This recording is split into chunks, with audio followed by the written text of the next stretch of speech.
I knew something was wrong when my fingerprint wouldn't open the office door Sunday at 6:43 a.m. because I'd never left Friday night. My bag was still under the desk.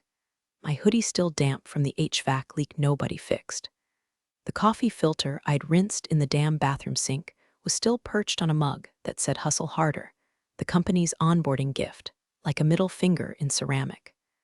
But the biometric scanner flashed red, like it suddenly forgot I existed. That was their first move: erase the ghost before they kill the host. I stood there in the hallway, still wearing the same sweatpants I'd slept in, watching the door deny me entry to the system I'd practically rewritten from the inside. For the past 9 weekends straight, I'd been feeding code into their broken infrastructure like a priest praying over a dying engine. Nobody asked me to. Nobody paid me to. But I did it anyway, because I knew what I was building wasn't just a feature. It was a weapon. Not one for the market, but for me. 3 months ago, the CTO, Jason, the kind of man who uses grindset unironically and thinks empathy is an API he just hasn't integrated yet, stood up in an all-hands and said, "We don't do overtime. We do ownership." The room laughed, except me. I just wrote that line down and saved it into a markdown file labeled Exhibit A, because Jason didn't know I was logging everything. Every commit, every rollback, every Slack ping at 2:04 a.m. asking me to just take a quick peek at the staging env. I recorded it, indexed it, built a time-stamped archive of unpaid labor so surgically organized it could qualify for medical reimbursement. Buried deep inside that codebase was the real masterpiece, an optimizer that turned their clunky Frankenstein CI/CD pipeline into a lightning bolt. No announcement, no demo. I just let them bask in the new performance boost like it was God blessing their DevOps. They didn't ask why it got faster. Jason didn't ask how I fixed the recursive loop bug that had been haunting our production queue for 6 months. Just updated his LinkedIn headline to Scaling Engineer of Culture and posted a thread about grit. And maybe that would have been the end of it, if it weren't for the invoice, which he never saw coming, and which hadn't even been sent yet. Because first, I needed to finish what I started. And to do that, I needed to get back inside. Getting back in wasn't the problem. I had root. What Jason and his cult of unpaid ambition never grasped was that while they were busy measuring GitHub streaks and quoting Steve Jobs like scripture, I was quietly embedding hooks. Deep ones. Not malware, nothing malicious, nothing criminal. Just insurance. Let's call it a contingency architecture. So when my fingerprint failed and the badge access fizzled, I walked across the parking lot to my car, opened my trunk, pulled out a battered Lenovo ThinkPad with a missing N key and more emotional baggage than I had. I hadn't used it in months. That was the point. No traces, no audit trail, no SSO, just one offline device preloaded with my escape hatch. I tethered to my phone, slid into a booth at the Waffle Zone down the street, ordered bacon I wouldn't eat, and opened the backdoor SSH. Their system purred open like a throat waiting for knife. Within seconds, I was back inside the same pipelines they thought I'd been locked out of. I could see the live deploy logs blinking green from a commit someone else had pushed, using my optimizer. Still running, still saving their asses in real time, still unnamed, still mine. And that's when it hit me. They didn't just take me off the clock. They were preparing to take credit. Jason's newest blog post, titled 10x Dev Culture, Why Output Matters More Than Input, scheduled to publish Monday. It included a screenshot of our updated metrics. Improved throughput, lower error rates, deployment time slashed by 42%. The line beneath it read, "Proof that leadership vision beats brute force coding." He was using my optimizer as a case study for his leadership skills. And here's the kicker. He didn't even know what it was. He thought it was some cleaner code. No one had actually opened the module files because they trusted me, because I shipped silently and never asked for recognition, because I was safe. So I renamed the optimizer, not the code, just the file, from core pipeline refactor final v3, JS to patent protected by author do not touch JS. Then I set a flag, nothing destructive, just a kill switch. A silent warning in the logs that would trigger a rollback if anyone modified it without my token. It was clean, legal, and irreversible, and I logged every unpaid hour I had poured into that system, every undocumented feature, every favor, Every late-night code resurrection I did while their senior devs were at Burning Man or WFH from Aspen. The total bill, $147,082.37. Filed under Post-Standard Labor Reclamation. Subheader, per keystroke accounting model, filed patent hash pending. Jason was about to get an invoice that would either bankrupt his pride or bankrupt his entire stack. But first, I wanted him to see me. One more time, while the lights were still on. Monday morning, I walked in through the front door like nothing happened. No badge, no drama. Just hailed the cleaning crew at 6:01 a.m. Smiled at the front desk like my name wasn't red flagged on their offboarding list, slipped into my pod station like a ghost that refused to be exorcised. My monitor was gone. So was my chair. All that was left was the company-issued mug with the chipped rim, the same one I'd caught Jason drinking from last month when he forgot his own. I picked it up, turned it over. Someone had written on the bottom in Sharpie, "No one is irreplaceable." Cute. Except I wasn't just irreplaceable. I was indigestible. They tried to swallow me. Now I was stuck in their throat. By 8:20 a.m., the sales team rolled in, high on stale espresso and whatever weekend retreat nonsense they'd been fed by HR. I got a few weird looks, one "wait, did you quit?"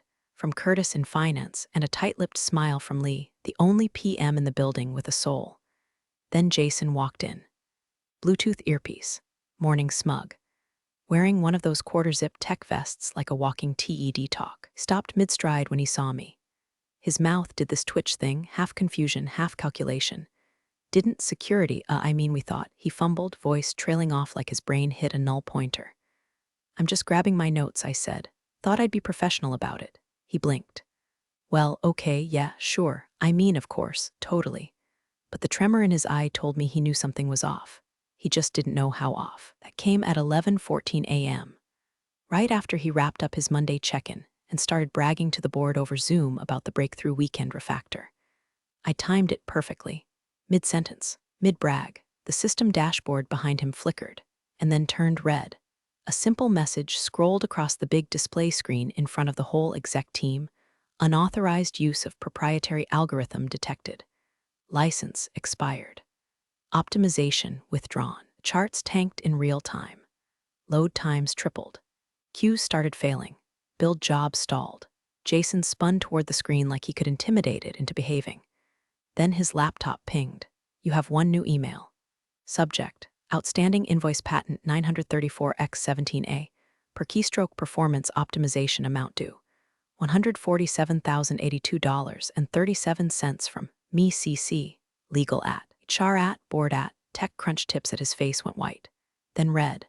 Then something between the two, a kind of sickly coral that only appears when a man realizes his legacy is built on stolen scaffolding. "Did you do this?" he said, voice quiet. I stood, took a breath, stepped close enough that only he could hear what came next. "I logged every second of every unpaid weekend you called industry standard. I built the thing you're standing on. And now, I'm billing you for it." He started to stammer something about IP ownership, employment contracts, loyalty. But I cut him off. "You said ownership matters more than hours, right? So own this."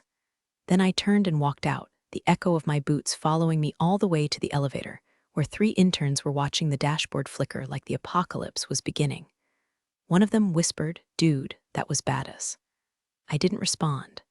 I was already drafting the press release. The press release hit at 2:06 p.m. Short, surgical, lethal. Former engineer files patent-backed claim against redacted following unpaid labor and unauthorized commercial use of proprietary optimizer. Estimated performance gain, 42%. Estimated theft, measurable. I didn't leak it to TechCrunch directly. I let them come sniffing after I forwarded the invoice to legal with just 3 words in the body. Per keystroke, Jason. 3:00 p.m. The company's Slack was a forest fire. I still had read-only access to a few channels, thanks to a rogue automation script they forgot to kill, so I sat a quiet booth in the same waffle zone and watched it all unravel like a cashmere scarf in a shredder. Hash General had gone full meltdown. "Who the hell is patent 934X? Did we use that thing in prod?" Jason said it was just a refactor. "Bro, this wasn't open source." By 3:12, someone dropped a screenshot from Jenkins showing the error log. "License check failed. Unauthorized commercial use." And at 3:27, the VP of Engineering, Angela, who once told me I was too intense about syntax, posted a panicked message in #eng leads. I need all commits from the last 60 days audited. And someone call legal. Now. That's when I got a text, not from Jason, from his assistant. Claire, 24-year-old with 3 monitors and a moral compass. Claire, 3:31 p.m., you're about to get a meeting invite. Say yes, he's sweating bullets. I owe you one for the time you helped me debug that OAuth disaster in December. Also, that was a baller move, respect. The invite came 5 minutes later. Subject, quick chat, location, CEO's office. Time, 4:00 p.m. sharp. Required attendees, me, Jason, legal. One very nervous-looking CTO in waiting. I arrived at 4:01 just to watch him squirm. Jason stood as I walked in like I was royalty or a bomb. He gestured to the chair across from him. Please, I sat, crossed my legs, waited. He started with flattery. Of course he did. You've always been brilliant. Unconventional, sure, but sharp. We recognize that. Maybe things got mishandled, like my weekends, like my work, like my spine after 3 years of ergonomic lies and $2 pizza. Let me guess, I said. You want me to sign an NDA, drop the claim, and in exchange you give me a glowing letter of recommendation, and maybe a payout low enough to be insulting, but high enough to feel like guilt. He blinked. The lawyer, Sandra, high bun, shark eyes, shifted in her chair. That's not exactly inaccurate, Jason muttered. I smiled. Then I dropped the real bomb. I've already received 3 acquisition offers. 2 from firms you pitched to last quarter, and 1 from your ex-CTO, Ben. Remember him? The guy you forced out after you streamlined his department. Turns out he's got money and spite. Jason's throat made a dry, clicking sound. I leaned forward. This optimizer isn't just a script. It's a framework. And I own it. If you don't license it from me, your entire system collapses under the weight of its own inefficiency. You don't need me back. You need to pay me forward. Sandra looked at him. If she has a valid patent and the audit confirms use, she can sue for damages triple the base rate under IP law. Plus pain and suffering if I know the law, Jason snapped. But you don't know me, I said. Not really. I stood. Here's my counteroffer. You pay the invoice.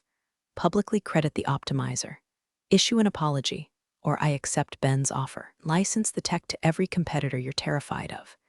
Jason looked like he was going to be sick. Sandra looked like she wanted to hire me. I walked to the door. Paused. Oh, and Jason? Your article about 10x developers? I looked over my shoulder, smiled. I left a comment. You might want to read it before the board does. Then I left. Elevator down. Email open. I hadn't even started the real revenge yet. The board meeting was scheduled for Thursday, but by Tuesday afternoon, they were already circling like buzzards around a wounded CEO. The first shot across the bow came from Raj, the CFO. A man who could smell liability like a bloodhound on Adderall, replied all to the thread Jason stupidly started titled Re. False claims by former engineer with one beautifully damning question. Can someone confirm exactly when we authorized commercial use of the optimizer she built, and whether we filed that usage under R&D, licensing, or, God forbid, internal tooling? 20 minutes later, there was still no answer. Because there wasn't one. See, while Jason was busy building his empire of jargon and ping-pong tables, I was building something else. A paper trail so immaculate it would make a forensic accountant weep. Git logs, email timestamps, Slack messages with just enough "can you take a look at this?" Flavor to imply informal labor, but never a contract or clause in sight. And that optimizer, fully documented, time-stamped, versioned. I'd registered the provisional patent 3 days before I ever deployed it to staging. I even had an email from Jason himself that said, "Just throw it in prod and we'll clean up later." It was the digital equivalent of "Sure, officer, I did break into that house, but the door was open and I really needed a couch." And now the house was on fire. That night, I got another message from Claire. Claire, 9:14 p.m. You're officially a ghost story now. Engineers are whispering about the keystroke invoice like it's folklore. Someone photoshopped you onto a Game of Thrones throne made out of keyboards. I chuckled. But it wasn't enough. Not yet. They still had my name buried. Still had that product sprint labeled as Team Optimization Refactor, like I'd been one of 5 monkeys at typewriters rather than the only one who understood the machine they were duct taping together. So I made a decision. I pulled out the kill switch license, not the soft warning they'd already seen, the real one. At exactly 6 a.m., Wednesday morning, right as their East Coast clients were booting up and expecting zero latency reports from the system I had built, the following message greeted them. Error 935, Core Optimization Module unlicensed. Execution halted. For support, contact patent owner at my domain. Their system didn't crash, slowed. Not to a halt, oh no, that would have been a mercy. I let it crawl, a slow, brutal death by latency. APIs lagging, reports timing out, live dashboards freezing mid-load. The Slack exploded again. Someone pasted a screenshot of a customer complaint that simply read, "Is your software powered by hamsters?" I gave them 6 hours to suffer. Then I emailed Jason a licensing agreement. $200,000 upfront, $10,000 per month, and full public attribution under my name in every deployment log moving forward. 5 minutes later, I got a Venmo request from Claire, $4.20 for popcorn. Subject line read, "Watching Jason try to negotiate with the ghost of your code." I paid it instantly, because now it was time to go public. I didn't leak the story to the media. I sold it. TechCrunch, Wired, even one of those startup gossip substacks that lives off corporate blood and unredacted Slack threads. By noon Wednesday, they were all bidding for exclusives like tech vultures at an IPO funeral. I gave it to the one who titled her pitch, the woman who invoiced her CEO into oblivion. She got everything, screenshots of the invoice, my deployment logs, time-stamped keystroke tracker, and the cherry on top, Jason's voice recording saying, "Paid weekends are the standard. It's the cost of belonging." She dropped the story Thursday morning at 8:01 a.m. By 8:17, it was trending. By 8:32, the board had locked Jason out of his email. By 9 o'clock, I was getting DMs from engineers across 3 continents asking if I was hiring. But it wasn't the fame I wanted. Not yet. It was her. Angela, VP of Engineering, the one who told me I lacked collaborative softness after I flagged that one of her pet devs had pushed a memory leak that cost the company $30K in cloud fees. The same Angela who nodded along when Jason mocked my optimizer as just some clever girl math. She'd spent months parroting my results, collecting the credit, copy-pasting my commits into her Jira epics with notes like final tweaks by team, as if the team had done anything but stare blankly while I rebuilt the data queue from scratch. And now she was the last one left defending Jason's decisions in front of the board, so I sent her a gift. A printed copy of the license agreement they'd just signed. Framed, wrapped in velvet ribbon. Inside the envelope, I left a note. 5 words, "Final tweak by solo engineer." At 10:41 a.m., she posted a long thread on LinkedIn. At Company, we believe in accountability and in centering the voices of engineers who innovate against all odds. As we move forward into this next chapter, we recognize past oversights and commit to doing better, starting with giving credit where it's long overdue. My name was finally on the GodM product page, in bold, with a clickable link to the patent. And beneath it, glowing paragraph, system-wide performance optimizer engineered by my name, whose contribution remains foundational to our current infrastructure. Angela's name, nowhere near it. Jason's, gone from the site completely. But I wasn't done.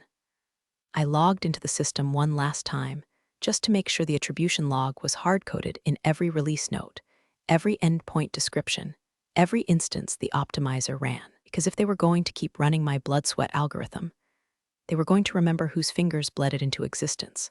And then I saw it. A new variable hidden in the latest update from someone I didn't recognize.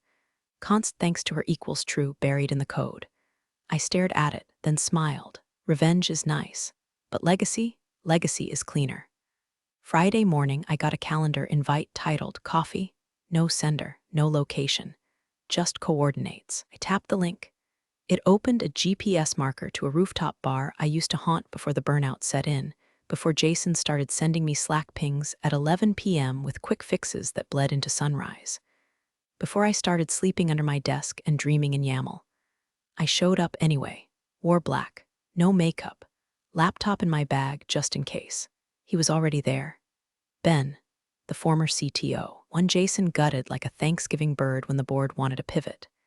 He looked older, thinner too, but not weaker, just tempered. Didn't think you'd come, he said, nodding toward the stool. I needed to see if you still had your spine, I replied. He smiled without humor. They gave it back once Jason's stock tanked. The boards were writing the past like it's a damn Pixar script. Apparently, I always believed in you. I snorted. You didn't know, but I do now. He slid a folder across the table. Inside, a term sheet. Equity, title, full IP control. We're rebuilding. Real engineers, real credit, no foosball tables, no founders who read 0 to 1 and think it's a personality. You want in? I flipped to the last page. My name was already printed in the signature line. You don't even want to negotiate. Ben leaned in. You already did, publicly. Brilliantly. Hell, you showed your story at a private equity dinner last night. Half the room wants to be you. The other half wants to hire you. I didn't say yes, not yet. Instead, I pulled out my phone, opened the public Git repo. I'd started uploading a stripped-down version of the optimizer to one anyone could use, license-free. The README began with, built on unpaid weekends, owned in daylight. The stars were climbing fast. Jason had tried to bury me in backlog. It built a monument out of every line they left unpaid. Ben noticed. You're not going to stop, are you? I shook my head. Never. We drank in silence. Just coffee, no toasts, no victory speeches. But I saw it in his eyes. Fear, respect, both. The way someone looks at the match that burned down their house but kept them warm while the new one was built. I got up to leave. Send me a cleaner contract, I said. Ben raised a brow. What's wrong with that one? Doesn't have a clause about keystrokes. I turned before he could answer. The elevator was waiting, and I had one more stop to make because revenge was done. But justice? Justice was still coding. The last move wasn't loud. It wasn't even legal, technically, not in the courtroom sense. But in the moral register, it rang like a church bell. That afternoon, I logged into the system one final time. Not their system. Mine. Open version of the optimizer, now mirrored on thousands of forks. Translated into 5 languages. Benchmarked by every tech blogger who ever doubted a solo engineer. Could tilt the axis of performance by sheer force of will. I went into the back end, into the part of the code only I understood fully, because no one else had written it while bleeding coffee and unpaid rage through their fingertips at 3:49 a.m. And I pushed one last update. A feature flag. Attribution equals false. Function degrade gracefully. No crashes, no meltdowns, just mediocrity. Any company that tried to strip the credit, their installs would silently downgrade over time. The optimizer would still work, but like a tired genius pretending to be average. No logs, no errors. Just a slow spiral back into everything they'd been before I touched their code. Bloated, laggy, obsolete. Within days, I got the emails. Startups, agencies, freelance CTOs asking why their systems suddenly felt like they were dragging bricks uphill. I replied once, honor the creator or live in her absence. I didn't need to sue anymore. They were policing each other. One firm even started a Slack channel called #code credit mandatory. Jason, he resurfaced on LinkedIn weeks later. New profile, new venture. Some nonsense about AI-enhanced spirituality, kind of cult you build when every bridge you burned refused to collapse. I didn't block him. I wanted him to see me. The keynote I gave at DEF CON, standing in front of 5,000 devs as I demoed the architecture I built while my spine was still healing from his deadlines. The hoodie I wore, black, minimal, had just 3 words embroidered on the sleeve, per keystroke. People started buying replicas. A whole movement erupted around it. Engineers billing their hours, tracking their labor, demanding to be seen. It wasn't about me anymore. It was about all of us who were told to stay quiet, be grateful, take pizza instead of pay, ownership instead of equity. They called it the keystroke doctrine. And yeah, my name's in the patent. But the real reward, every time a girl fresh out of boot camp walks into a dev job with that hoodie on and the CTO flinches, that's legacy. And Jason? He can keep his TED talks. I built something that actually works.